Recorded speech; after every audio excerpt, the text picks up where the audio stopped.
প্রার্থী ঘোষণা হতেই এবার তৃণমূলের অন্তর্মহলে ক্ষোভ। জলপাইগুড়ি জেলা তৃণমূলের চেয়ারম্যানের পদ থেকে ইস্তফা দিলেন রাজগঞ্জ বিধানসভার বিধায়ক খগেশ্বর রায়। গত 4 বার জলপাইগুড়ি জেলার রাজগঞ্জ বিধানসভা থেকে তৃণমূলের টিকিটের জয়ী হয়েছেন খগেশ্বর রায়। তবে এবার ওই কেন্দ্রে প্রার্থী করা হয়েছে খেলোয়াড় সোনাজয়ী স্বপ্না বর্মনকে। আর তাতেই দলের বিরুদ্ধে এবার ক্ষোভ উগরে দিলেন গত 4 বারের বিধায়ক। এদিন টিকিট না পেয়ে রীতিমতো চোখে জল আসে খগেশ্বরের।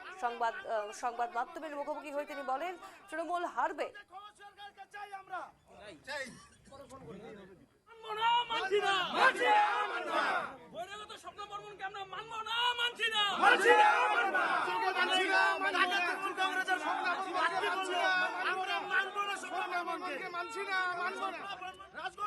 অতীব দুঃখ, শুধু চোখে জল আসে না।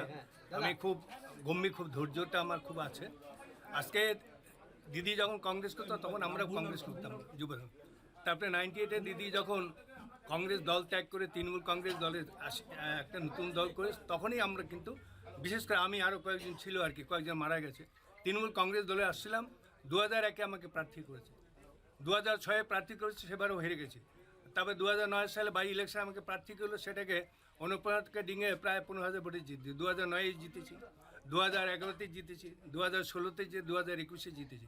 তাই আমি কোনো চিন্তাও করতে পারিনি যে দল এরকম আমার প্রতি অবিচার করবে। যেখানে সিপিএমের একটা বিরাট ঘাঁটি ছিল, আজকে আমি টাকার কাছে হেরে গেলাম। নিশ্চয় কোনো লিডার টাকা এমন দিয়েছে তাই।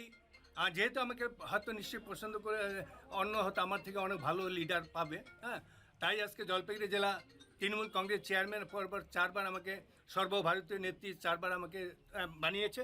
তাই জলপাইগুড়ি জেলা